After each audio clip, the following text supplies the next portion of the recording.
윤석열 대통령과 권성동 직무대행이 주고받은 내부 총질 메시지 파장이 커지고 있습니다. 침묵하던 이준석 대표도 오늘 페북에 심경을 밝혔는데요. 나이트 포커스, 오늘은 김근식 전 국민의힘 선대위 정세분석실장, 그리고 현근택 전 더불어민주당 선대위 대변인 두 분과 함께하겠습니다. 어서 오십시오. 안녕하세요. 예, 안녕하십니까. 이 메시지 노출 파장이 좀 일파만파입니다. 책임의 당사자인 권성동 직무대행은 오늘 다시 한번 고개를 숙였고요. 대통령실도 하루 만에 해명을 내놨습니다. 발언 듣고 오시죠.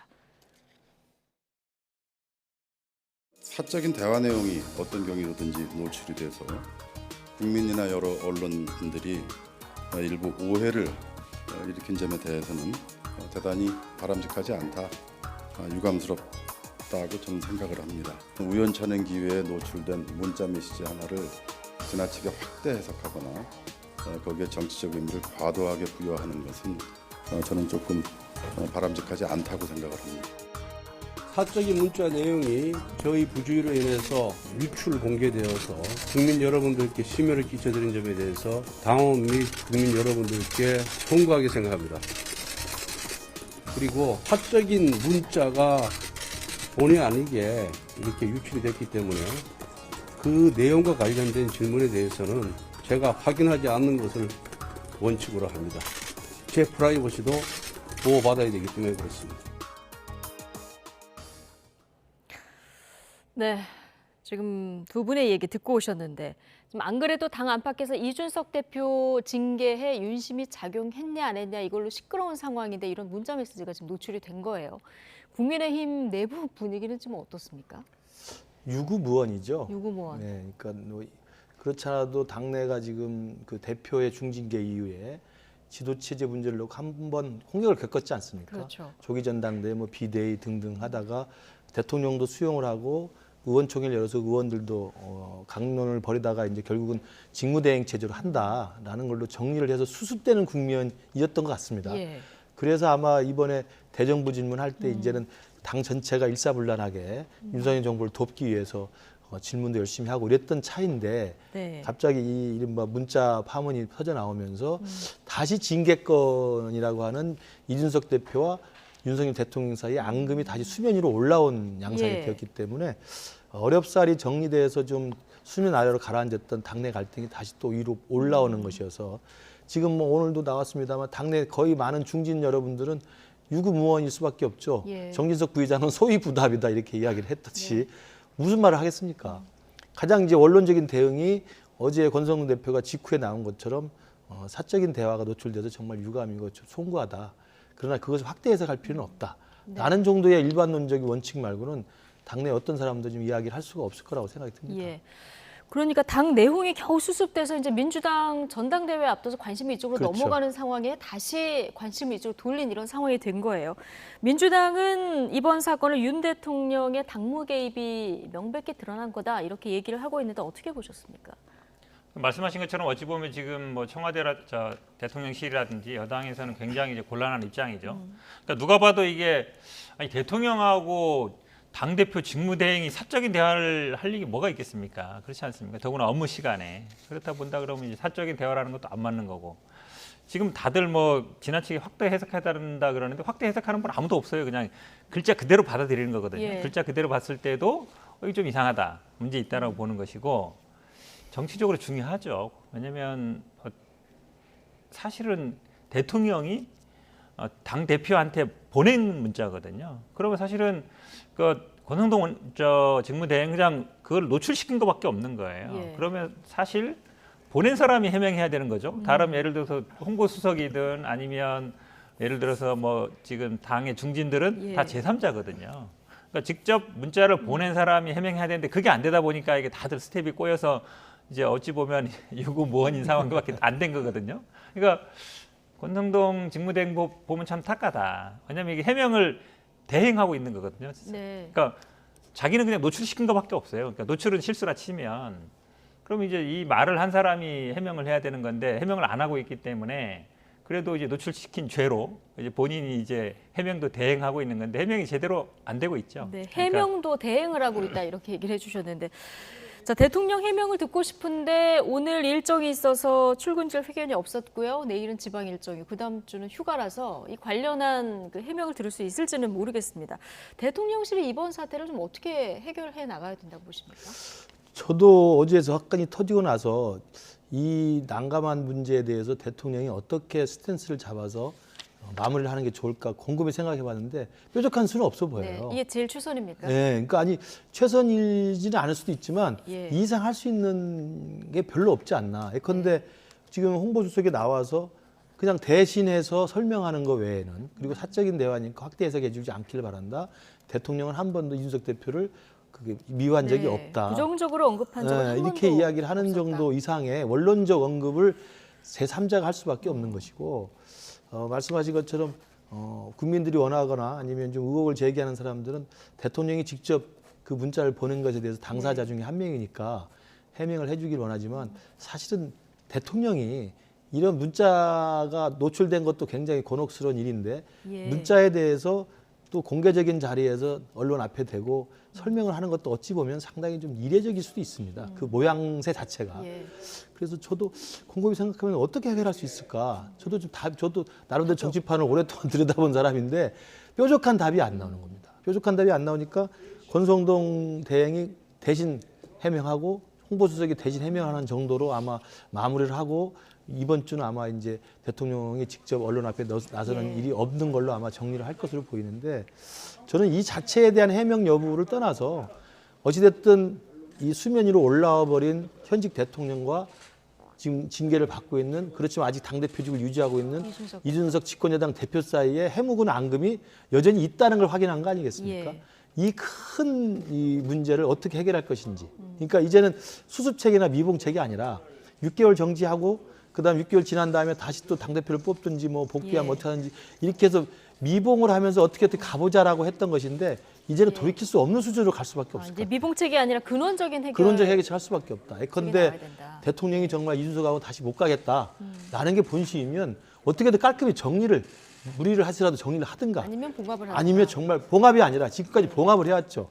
선거 네. 과정에서도 계속 봉합을 해왔지만 봉합의 앙금이 남아있는 거잖아요. 봉합을 했으면 정치인답게 끌어안아야죠. 예. 제 생각에는 정리를 하든가, 이제는 다시는 대통령이 그런 불편한 감정 갖지 않도록 예. 진심으로 끌어안든가, 둘 중에 저는 양당 간에 결정을 해야지 이 네. 문제가 또다시 수면 위로 올라와서 계속 당내에서 돌고 돌아서는 본인 당사자들 외에는 사실 제3자가 무슨 해법을 가지고 네. 있겠습니까? 정리를 하든가 끌어안든가 둘 중에 하나 택해야 된다. 네. 자, 정치구단 박지원 전 국정원장은 권성동 원내대표에게 의도가 있다. 자, 이렇게 진단을 했는데요. 또 윤석열 대통령이 이준석 대표에게 다시는 당대표로 돌아올 수 없다는 경고를 보낸 것이다. 이런 분석도 내놨습니다. 발언 듣고 오시겠습니다. 권성동 대행이 의도가 있건 실수를 했건 국민에게 공개된 것은 큰 문제를 불러일으켰습니다. 지금 현재 제가 볼 때는 상당히 의도가 있다. 네네. 저도 그렇게 보는데요. 예. 권성동 대행이 지금 당내에서 여러 가지로 좀 공격을 받았지 않습니까? 네네. 그렇기 때문에 나는 대통령과 이런 돈독한 관계다, 이런 것을 좀 과시한 것 아닌가. 예. 지금 현재 윤석열 대통령께서 그러한 지적을 이준석 대표에게 했다는 것은 어떤 경우에도 당대표로 돌아올 수 없다 하는 경고를 보낸 거 아니에요? 네, 권성동 대행이 윤석열 대통령과 돈독한 관계라는 것은 과시하기 위한 어떤 의도성이 좀 있다는 것 하나 하고, 또 이준석 대표는 어떤 경우에도 당 대표로 돌아올 수 없다는 경고를 받은 것이다. 이런 얘기인데 동의하십니까?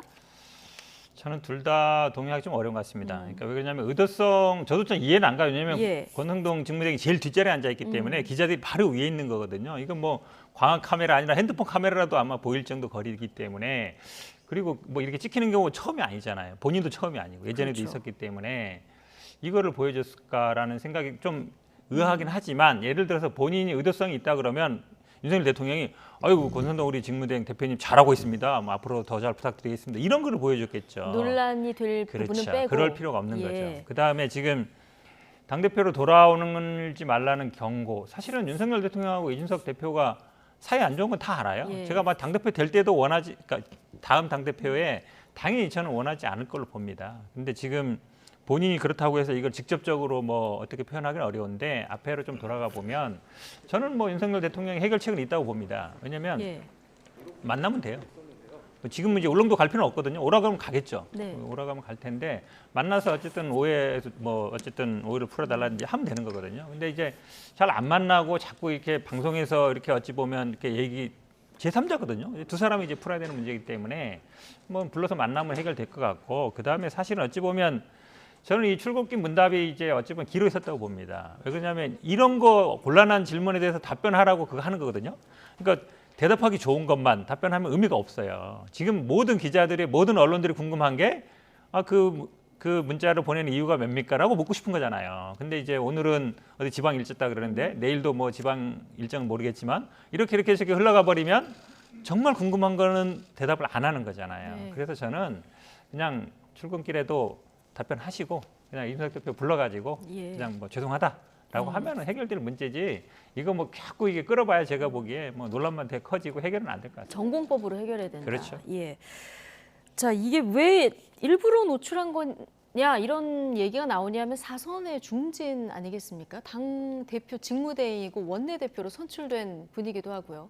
그리고 시간을 보면은 메시지 주고받은 건 오전인데 다시 또 그 대화창을 여는 거는 오후 4시 13분이란 말이죠. 이렇다 보니까 뭐 이거 실수가 아니라 일부러 그런 거 아니냐 이런 지적도 나오는데 어떻게 보십니까? 박지원 전 원장이 이제 의도성이 있다고 생각을 하는 예. 것은 박지원 전 원장님 같은 경우는 정치 공학적으로 항상 생각을 하시기 때문에 의도를 가지고 이런 것들 자꾸 그 이면에 있는 그런 전략 전술을 생각하는데 익숙하셔서 그런 것 같고요. 제가 알기로 박지원 전 원장은 지금 다리를 다쳐가지고 수술을 해서 누워 계신 걸로 알고 있는데 누워서도 계속 전화로 저렇게 정치 평론을 하시는 거 보면 좀 그만 좀 하셨으면 좋겠다는 말씀을 드리고 예. 남의 당에 잘 알지도 못하시면서 의도가 있다고 생각하는 것은 본인이 그렇게 정치를 해왔기 때문에 그렇다고 생각을 착각하시는 거라고 생각합니다. 제가 아는 권성동 대표는 굉장히 담백하신 분입니다. 그리고 우직하신 분입니다. 예. 그렇게 잔머리를 굴러가면서까지 의도를 가지고 내가 장제원보다 잘났다. 내가 장제원보다 훨씬 더 대통령과 가깝다. 이런 걸 과시하려고 이러는 걸 하겠습니까? 이것이 결국 대통령한테 엄청난 부담을 주는 것이고 예. 정치적 후폭풍이 엄청난 건데 이걸 의도가 있다고 보는 것 자체가 제가 볼 때 굉장히 상식적으로 맞지 않다고 보고요. 그리고 또 하나 박지원 전 원장이 지금 말하는 것처럼 다시는 당대표로 이준석은 안 된다는 걸 경고한 거다. 그건 권성동 대표가 보여줄 수가 없는 게 그나마 6개월 중징계 이후에 당 지도 체제를 놓고 이른바 장제원 의원 쪽에서는 강경하게 갈아치우자고 했던 거 아닙니까? 그래도 권성동 원내대표가 중심을 잡고 이건 직무대행으로 가야 된다. 예. 6개월 뒤에는 돌아올 수 있는 것이 법리적으로 맞다라고 해석을 해서 정리를 한 거예요. 그러니까 사실 핵관 중에서는 온건파가 권성동 대표입니다. 그런 사람이 일부러 그걸 보여주면서 이준석은 돌아올 수 없다는 걸 보여줬겠습니까? 박지원 전 원장의 이제 정치평론은 맞는 것도 하나도 없다. 이런 예. 말씀을 제가 드립니다. 정치구단 아닙니까? 정치 초보 정도가 되지 않을까. 예. 왜냐하면 과거에 박지원 전 원장이 했던 정치 방식으로는 구단이라고 생각하지만 지금 세상이 바뀌었습니다. 예. 어쨌든 권성동 원내대표가 이거는 실수로 보는 게 맞다. 당연하죠. 예, 당연히 맞다. 두 분 다 그렇게 보셨고, 자, 메시지에 등장한 사람이 있죠. 오후에 다시 창을 열었을 때 강기훈이라는 낯선 이름이 등장했는데, 자, 찾아보니까 대한우파 성향의 자유의 새벽당 창당을 주도한 인물이고, 이 인물이 지금 대통령실 행정관으로 근무하고 있다. 여기까지는 확인이 된 거고요. 다만 대통령실에서 뭐라고 하냐면 이 강기훈하고 문짝 속 강기훈이 동일 인물인지는 확인해 줄 수 없다. 이렇게 얘기하고 있거든요. 어떻게 파악하고 계십니까? 그건 맞죠. 왜냐하면 그걸 확인할 수 있는 사람은 권성동 대표만 확인할 수 있죠. 예. 왜냐하면 권성동 대표가 직접 쓴 강기훈이라는 이름이 나오는데 그 강기훈이라는 이름하고 네. 지금 오늘 홍보수석이 확인해 준 대통령실에 근무하고 있는 강기훈이라는 사람이 동일 인물인 것은 네. 그건 권성동 원내대표가 해명을 해야 될 추론해 부분이죠. 보시건대는 어떻습니까? 동일 인물일 것 같습니다. 예. 왜냐하면 이제 실제로 그 선거 과정에서 중앙선대위를 구성하고 각 본부에 청년 보좌역들을 배치를 해서 청년들의 의견들을 많이 수렴을 하는 그런 시스템을 갖췄었어요. 예. 그때 다양한 이제 국민의힘 소속의 정권 교체를 바라는 그런 아이디어 좋은 청년들이 와서 많은 그 창의적인 내용들을 냈었는데 그 중에 한 분으로 활동했던 것으로 제가 들어서 알고 대선 있습니다. 캠프에서부터 예, 활동했던 그렇기 분. 때문에 이제 예. 그 업적 또는 그 공을 인정받고 그리고 권성동 대표가 실제 가까이 했던 것으로 지금 알려져 있기 때문에 네. 아마도 지금 이제 대통령실에 이제 추천이 돼서 공개적 그 공식적인 채용 절차를 밟고 일을 하고 있는 것으로 이제 추측이 됩니다. 그리고 이제 그 강기훈이라는 분이 똑같이 이른바 자유의 새벽당의 이제 대표를 역임했던 그분이라고 한다면 저는 이제 그 부분은 조금 우려스러운 게 있죠. 그러니까 선거 과정에서 열심히 공을 세우고 또 나름대로 아이디어를 많이 냈기 때문에 그 공을 인정받아서 행정관으로 갈 수는 있지만 자유의 새벽당의 그동안의 강령이라든지 예. 그동안에 운영했던 유튜브에서의 주장 같은 걸 보면 직접 강기훈 씨 주장은 아니지만 굉장히 안티 페미니즘이 굉장히 강한 그다음에 반중 반북의 정서가 굉장히 예. 강한 굉장히 좀 국수주의적이고 상당히 좀 그 강경한 보수 입장을 논하고 있습니다. 심지어 부정선거 주장을 굉장히 강하게 하고 있고요. 예. 그래서 그런 굉장히 그 보수 중에서도 굉장히 강한 보수 입장을 담지하고 있는 강령을 갖고 있는 정당의 대표였기 때문에 그런 분이라면 지금 윤석열 정부의 대통령실의 입장에서 일을 하기에는 모르겠습니다. 적절할지 안 할지는 정치적 판단이 필요하지 않나. 왜냐하면 비슷하게 그 안정권 씨의 누나가 논란이 돼서 사퇴하고 나가지 않았습니까? 그렇죠. 그렇기 때문에 모르겠습니다. 대통령실이 어떤 정체성을 가진 인물로 채워야 될 것인지는 오롯이 대통령과 그 대통령실 인사 책임자가 해야 될 몫이지만 예. 이렇게 자꾸 논란이 불거져 나오면 과연 윤석열 정부의 정체성에 대한 의문을 제기하는 또 부담이 생기는 거거든요. 대선 과정 거치면서 당이 조금 뭐 호남도 찾고 이러면서 중도로 많이 왔는데 네, 네. 지금 강경 보수 입장을 쪽으로 다시 간다면 굉장히 우려스러운 부분이다. 이 점을 지금 지적을. 저 개인적으로 저도 이제 송파병 하신 당협을 거예요? 맡고 예. 있는 국민의힘 소속 정치인 네. 입장에서 내후년 총선을 생각해 보면 윤석열 정부가 성공적인 정부를 마무리하려면 총선에서 반드시 의석을 확보를 해야 되지 않습니까? 근데 총선에서 이기려면 수도권의 승리가 관건인데 예. 수도권 승리에서 중도층 그리고 호남 그리고 탈진보층까지 껴안을 수 있는 그런 광범위한 외연의 확장 정책이 아니고 과거의 아스팔트 부대라든지 태극기 우파 세력이라든지 강경한 보수층의 그런 목소리에만 귀 기울이게 된다면 사실은 그 폭을 좁히는 거죠. 그런 면에서 저는 이준석 대표에 하는 건도 논란도 당내에서는 그런 흐름이 저는 있다고 생각합니다. 네. 이준석 대표를 마땅치 않게 생각하는 것이 이준석 대표가 스스로 자초한 면도 없지 않아 있습니다만 애초부터 이준석 대표를 불만을 가지고 봤던 분들 대부분은 강용석의 가로세로 영수도 마찬가지고 김소연 변호사도 마찬가지고 강신업 변호사도 마찬가지입니다만 대부분이 강경 보수층과 중첩되는 경향이 많아요. 그러면 이준석을 꼭 끌어내려가지고 우리들끼리 가자고 했을 때 그게 강경 보수 우파의 그 울타리에 갇혀버리는 그런 국민들의 시선이 있게 된다면 과연 윤석열 정부가 과연 그 스펙트럼을 가지고 총선을 승리할 수 있을까? 저는 그런 우려를 갖고 있습니다. 만약에 동일 인물이라면 그런 네. 우려가 있다. 자, 강기훈 이름 뒤에 강기훈과 함께 그리고 그 밑에 자동 입력 그 란을 보면은 들어간다 이 부분이 있거든요. 그렇죠. 어떻게 해석하십니까? 이게 권성동 직무대행이 그렇지 않아도 지난번에 뭐 강릉 누구 지인 뭐 선관위 의원 아들 넣었는데 뭐 9급밖에 못 넣어서 미안했다 이 얘기 나왔는데 지금도 보면은 강기훈 이분이 어쨌든 지금 뭐 말씀처럼 그분이 동일할 걸로 보이는데 지금 뭐 청와대 대통령실 입장에서는 채용 절차 진행 중이라는 거잖아요. 예. 그럼 이제 권성동 직무대행이 추천했을 가능성도 있고 어차피 뭐 정치적으로 이제 같이 갈 수 있는데 그게 전혀 그럼 이제 지난번에 강릉 그 9급 추천했던 게 전혀 문제가 없었다는 걸로 보이는 것처럼 보이거든요. 그러니까 예. 언론에서는 굉장히 뭐 부적절하고 본인도 나중에 사과했지만 별로 진정성 없는 게 아닌가 이렇게 보이고 지금 저도 김 교수님 말씀 100% 동의하는 게 대부분 뭐 지인 뭐 어디 이런 분들 지인 뭐 6천 뭐 아니면 3천 부르는 사람들 아니면 지금 뭐 굉장히 보수로 지칭하는 사람들이 뭐 대통령실뿐만 아니라 결국은 이제 이준석 대표를 징계한 것도 가세현에서 문제 제기한 거 아닙니까? 결국은 그게 어느 정도 영향을 미치고 있다는 예. 거거든요. 그러면 예전에 뭐 황교안 전 대표나 이럴 때 보면 굉장히 이제 그 당시만 해는 보수 유튜버들이 거의 당을 장악하고 있었다 이런 상황이었거든요. 근데 윤석열 대통령도 지금 당이 잘하고 있다. 우리 당이 잘하고 있다. 계속 이렇게 해야 된다. 예. 근데 언론들은 다 어떻게 보이냐면 이렇게 잘하고 있는데 지지율은 떨어지고 있다. 이렇게 보고 있거든요. 그러니까 잘하고 있다고 얘기하니까 또 우리 권성동 직무대행은 대통령의 뜻을 받들어서 잘하겠습니다. 완전히 예전에 이 청와대와 당이 완전히 수직 관계에 있을 때로 거의 돌아가는 거거든요. 잘하고 있다 그러고 뜻을 받들겠다 그러고. 근데 당 지지율은 떨어지고 내부는 있고. 그리고 굉장히 이제 일반 국민들의 생각과는 완전히 반대로 가는 거라서 이게 과연 집권 여당이 어디로 가고 있냐 이 걱정을 제가 예. 보기에 국민들이 안 할 수 없는 상황인 것 같습니다. 네. 문자도 윤석열 대통령이라고 굉장히 정직하게 또 입력을 해놔서 그 위에 딱 뜨는 이런 상황까지 우리가 볼 수 있었는데 침묵하던 이준석 대표 자 반응을 내놨습니다. 대통령실에서 이준석 대표가 윤석열 대통령의 메시지 내용을 오해 안 할 것이다 이렇게 얘기를 했더니 오해 없이 내가 정확히 이해했다 이렇게 직설을 했고요. 지금 울릉도 방문하고 있잖아요. 그 섬에서는 이건 여의도를 말하는 거겠죠? 네. 예, 앞에서는 양의 머리를 걸어놓고 뒤에서는 정상배들에게 개고기를 받아와서 팝니다.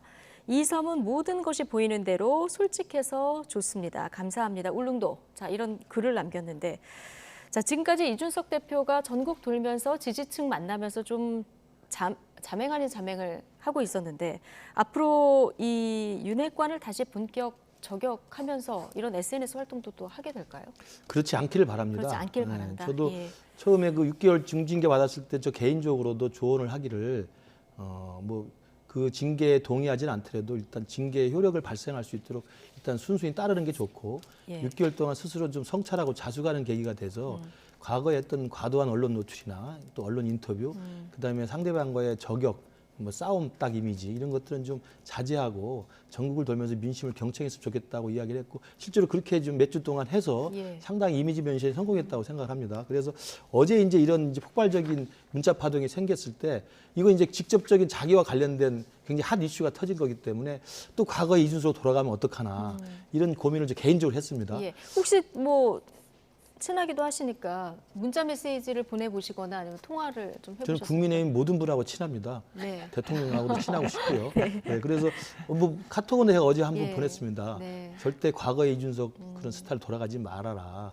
그런데 아직 잊고 있지 않더라고요. 네. 근데 이제 오늘 했던 게 이제 그러한 자명 무드에서 조금 더 이제 또 다시 좀 활동을 시작하나라고 볼 수 있는데 예. 그 와중에서도 저는 오늘도 그런 이야기를 안 썼으면 제일 좋았다고 생각이 들어요. 왜냐하면 지금과 같은 상황에서는 침묵하는 쪽이 오히려 우위에 서 있습니다. 왜냐하면 문자가 드러났고 문자가 드러나고 곤혹스러운 쪽은 저쪽인데 뭐하러 자기가 나서서 또 의각하면서 이것도 발끈하면서 할 필요가 뭐가 있느냐. 그래서 조용히 있는 게 낫다고 생각하는데 썼는데도 제가 볼 때 조금 다행스러운 것은 수위를 조절한 흔적들이 있어 보여요. 예. 직접적으로 예전에 이준석 대표라면 네, 직접적으로 예. 어제 나온 문자를 거론하거나 대통령을 거론하거나 핵관들을 거론하지 않고 은유적으로 표현한 거 아닙니까? 양두구역이라는 것은 왜냐하면 양두구역을 액면 그대로 이해가면 제가 아는 정치도 여의도라는 것은 양두구역이 또 필요할 때가 많습니다. 마이크가 켜지고 카메라가 돌아갈 때는 당연히 좋은 이야기하고 웃으면서 이야기하죠. 그러나 돌아서서는 굉장히 많은 협상과 타협과 조율과 협잡도 있을 수가 있는 거거든요. 정치판이라는 것 자체가. 그래서 이준석 대표와 윤석열 당시 후보도 두 번을 갖추어서 두 번을 봉합했지만 만나서는 또 러브샷하고 하는 거 아닙니까? 그러나 속은 똑같이 그렇지 않았다는 거 아니겠습니까? 이번에 드러난 것 자체가. 그게 양두구이라고 이야기할 수 있고 은유를 할 수 있죠. 그러니까 저는 수위는 조절한 고민의 흔적은 있다. 그러나 제 개인적으로는 이조차도 SNS에 안 올렸으면 좋겠다 이런 생각을 갖고 있습니다. 김근식 실장님 포함해서 여러분들의 좋은 조언을 듣고 있을 것 같은데 자 이준석 대표 측근들도 공개적으로 권성동 대행을 비판하고 나섰는데요. 자 청년 정치인들이 중심입니다. 관련 발언 듣고 오시죠. 정말 열심히 정권 교체를 위해서 싸웠는데 여기에 대해서 대통령께서 잘못된 인식을 하고 계신다면 거기에 대해서 당대표로서는 개인적으로 억울함은 있겠죠. 당대표께서 여기에 대해서 굳이 반응하는 것은 좀 줄일 필요가 있다고 봅니다. 그건 당정에 전혀 도움이 될 것이 아니라고 생각되기 때문에 직무대행께서는 대통령의 대변인이 아니지 않습니까? 상권 분립에 기초한 여당의 국민의힘의 원내대표이자 저희 당대표 직무대행의 위치인데 여당이 늘 정부 편만 들고 달콤한 얘기만 하다 보면은 사실 정부가 결코 잘 될 수가 없습니다. 이준석 대표의 여러 가지 과거 행동들이 시끄러웠을지는 몰라도 저는 그때마다 필요한 의견들을 냈다라고 보거든요. 네. 특히 쓴소리가 나오는 것을 좀 안 좋게 본다라는 인식을 주면 당내 소신파 의원들이 더 위축되지 않겠습니까? 쓴소리를 안 좋게 보면은 소신파 의원들이 더 위축되지 않겠냐. 지금 천하람 변호사 얘기까지 듣고 오셨는데요. 지금 국민의힘 내의 그 20대, 30대 청년 정치인들은 일제히 윤석열 대통령에게 실망감을 표출하는 이런 발언들이 나왔어요. 어떻게 보셨습니까? 그동안 이제 긴가민가 하다가 이번에 이제 어쨌든 이 문자를 통해서 확인을 한 거죠. 왜냐하면 이제 뭐 아시겠지만 2030 남성들이 많이 지지를 지금 철회하고 있거든요. 뭐 여가부 문제, 여가부 폐지 안 한다 그랬다가 최근에 이제 지지율 떨어지니까 다시 또 폐지하라 이렇게 나오면서 오히려 더 이제 지지율도 까먹고 있고, 그 다음에 최근에 예를 들어서 뭐 B2를 보완해 준다든지 아니면 그거를 뭐 빚을 갚아준다 이런 얘기하면서도 굉장히 이제 공정하지 않다 이런 얘기 나오는데, 사실은 지금 나오는 뭐 박민영 대변인이나 임승호 전 대변인이나 신인규 부대변인 같은 경우에도 그 이준석 그 토론 배틀을 하면서 어쨌든 선임된 분들이거든요. 네. 기본적으로 아마 이준석 대표와 비슷한 생각이나 비슷한 걸 갖고 있는 분들이 많습니다. 지금 국민의힘 그렇다면 젊은 지지층들이 당원감이 이미 많았는데 제가 보기에 20대, 30대에서 지지율은 많이 떨어지고 있어요. 많이 이탈이 떨어지고 앞으로 더 있어서 제가 가속화될 보기에는 거다. 아마 지금 이제 이분들이 대부분 그분들에 대해서 어찌 보면 영향을 받는 분들이거든요. 그러니까 사실은 이준석 대표 자체도 제가 보기에도 어느 정도 문제는 있지만 그래도 대선 과정에 2030 남성들의 지지를 좀 끌고 온 부분은 분명히 있었거든요. 물론 이제 갈라치기라는 비판도 있었지만, 그런데 만약에 2030 그나마 갖고 있던 남성들의 지지들도 만약에 떨어져 나간다 그러면 예. 윤석열 대통령이 그나마 지지를 어느 정도 30% 초반으로 버티고 있는데 이것도 제가 보기에 20대로 떨어질 가능성이 굉장히 높아졌다. 왜냐하면 어느 한쪽도 그렇다면 뭐 한 60대, 70대 지지에서도 어차피 좀 빠지고 있기 때문에 보수층에서 빠지고 있고, 그러면 이제 윤석열 대통령이 뭘 근거로, 뭘 동력으로 해서 국정 운영을 해나갈지 딱 눈에 보이는 거죠. 그리고 이제 그동안 약간 애매하게 긴가민가 하던 지금 당내 인사들, 지금 여당 대변인, 부대변인 이런 분들도요, 윤석열 대통령 뭐 하는 거 잘 옹호 안 해주고 있거든요. 여당에 보면은. 그러니까 아마 그러다 보니까 이제 다른 대안을 찾는 것 같기도 한데, 이렇게 본다 그러면 아마 당내 특히 젊은 사람들은 확실하게 이제 윤석열 예. 대통령과 갈라서게 할 가능성이 굉장히 높아지고, 이게 아마 그런 계기가 될 수 있는 여지도 보이고 있습니다. 이준석 대표 앞으로 행보도 이제 관심인데 경찰 수사가 1차적인 이제 변수가 네. 되겠습니다만은 어제 유승민 전 의원이 말없이 이 논란이 된 사진을 공유하지 않았습니까? 네. 이준석 대표가 유승민 의원하고 손잡고 다른 제3의 길을 갈 가능성, 뭐 이런 보도도 일각에서 나오던데요. 어떻게 전혀 보십니까? 없다고 봅니다. 전혀 없다. 네, 그럴 가능성이 전혀 없고요. 이유는요? 유승민 대표가 이준석 대표와 이제 그 정치의 역사상 굉장히 가까웠던 그런 친근함이 있습니다만, 유승민 대표가 나서서 지금 당에서 어떤 새로운 당의 흐름들을 바꾸거나 창당을 할 만한 지금 정치적 동력은 사실은 소진된 상태고요. 이준석 대표 스스로도 이 당에서 자기가 옳다고 생각해서 자기가 결백하다는 걸 입증하고 싶은 것이지, 이 당에서 떨어져 나가서 당을 따로 만들어 가지고 뭘 하겠다는 생각은 전혀 없는 것으로 알고 있고, 또 그렇게 전혀 없어야 된다고 생각을 합니다.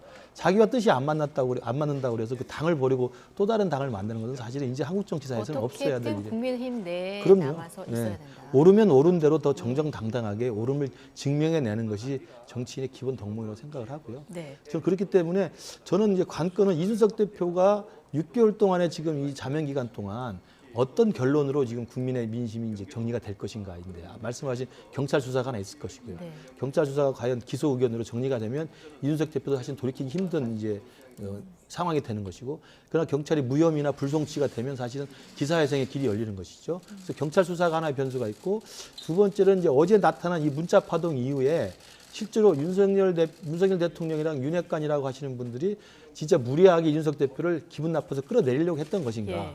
아니면 이준석 대표가 정말 스스로 잘못을 해서 어떤 굉장히 큰 문제를 일으켜서 이 매를 벌어서 자초한 측면이 있는 것인가. 이에 대한 판단은 이제 6개월 동안에 국민들이 판단을 하게 되기 때문에 그건 이준석 대표 행태에도 관련이 있죠.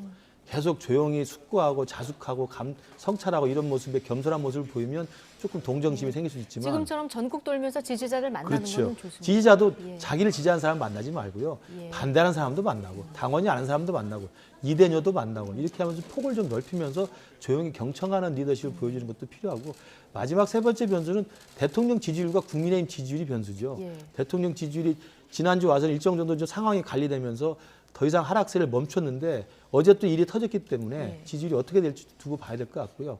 국민의힘 지지율이 또 민주당하고 역전된 경우도 나오고 있지 않습니까? 그렇다고 한다면 이준석도 문제가 많지만 이준석이 빠진 국민의힘이 더 문제가 많다, 이런 생각이 들면 사람들이 상대적 평가를 하게 되거든요. 저는 그래서 이준석 대표가 뭐 당을 나가서 새로 창당한다는 건 어불성설이고요. 예. 그 안에서 어떻게든 자기가 옳다면 증명해 보이는 정치력을 발휘해야 되는데, 그것은 향후 남은 5개월 정도의 그 징계 기간 동안 전국의 변화의 어떤 흐름에 따라서 판단이 되지 않을까 싶습니다. 예. 자, 권성동 원내대표는 지금 원내대표로 선출된 지 100일 동안 한 3번 정도 고개를 숙이면서 사과를 하는 일이 있었는데 이러다 보니까 리더십도 좀 흔들거리는 모습입니다. 김종인 전 비대위원장이 권성동 대행 체제로는 어렵다. 조기 전당대회 열어서 제대로 당대표를 뽑아야 된다. 이 얘기를 오늘 했는데요.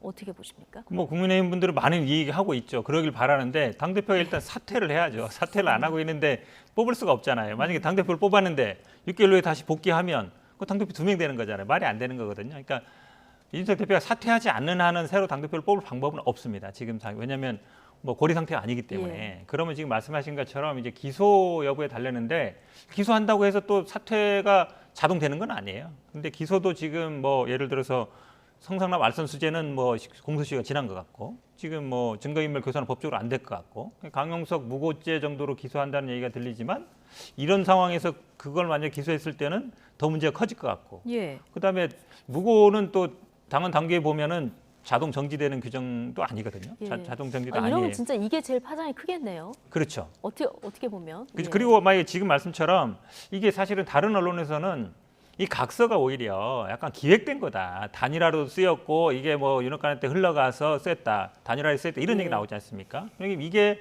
오히려 처음부터 약간 기획되고 그걸로 또 징계까지 하고. 그러니까 큰 틀에서 보면 각서를 받아서 그걸로 또 안철수와 단일화에 사용하고 그걸 또 이준석 대표 징계도 사용하고 만약에 그까지 간다 그러면 당연히 이준석 대표 입장에서는 완전히 당했다라고 볼 수 있는 거거든요. 그래서 아직은 제가 보기에 기소 문제라든지 아니면 이 각서가 어떻게 작성되느냐 이런 부분들이 다 남아있다. 단순하게 처음에는 이게 성상납이 맞냐 아니냐로 갔다가 지금 완전히 다른 국면으로 넘어가고 있어서 제가 보기에 이준석 대표 입장에서는 오히려 약간 과거보다는 유리한 입장이 있지 않은가라고 보고 있습니다. 아, 이준석 대표에겐 지금 상황이 오히려 유리한 입장이다. 약간 유리한 입장으로 가고 있는 거죠.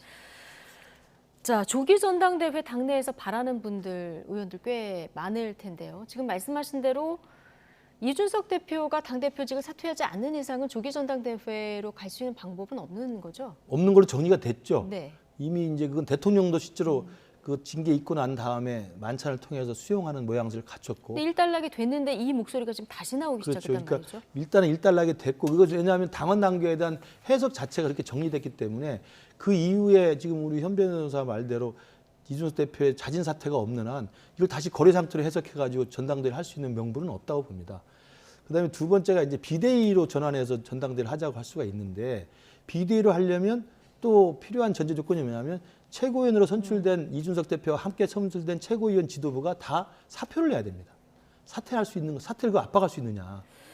그것도 어렵죠. 그것도 굉장히 어렵죠. 네. 어렵고 또 하나는 사퇴를 설사 한다 하더라도 사퇴할 경우에 그러면 비대위를 구성을 해야 되는데 비대위의 구성 권한은 당대표 혹은 당대표 권한대행이 있습니다. 그러면 할 직무대행을 할 수가 없습니다. 그렇군요. 당대표의 권한을 대행하는 사람이어야만 그래서 과거에 그 총선 창패라든지 선거 창패를 지고 당대표가 사퇴하면 당대표 권한대행인 원내대표가 비대위를 구성하거든요. 근데 지금 직무대행이 직무대행이니까 불가능하죠. 그래서 비대위 체제도 현실적으로 법리상 당헌 당규를 엄격히 해석하면 불가능하고 그다음에 조기 전당대회도 이미 일단 정리가 된 것처럼 이준석 대표가 스스로 사퇴하지 않는 한 불가능하기 때문에 아까 김종인 전 위원장이 말한 이야기는 조기 전당을 해야 된다는 게 강조점이 아니라 이 상태로는 안 된다라는 걸 강조하는데 저는 방점을 찍겠다고 봅니다. 이대로는 안 된다. 네. 여기에 방점 찍혔다. 이렇게 이해하면 된다.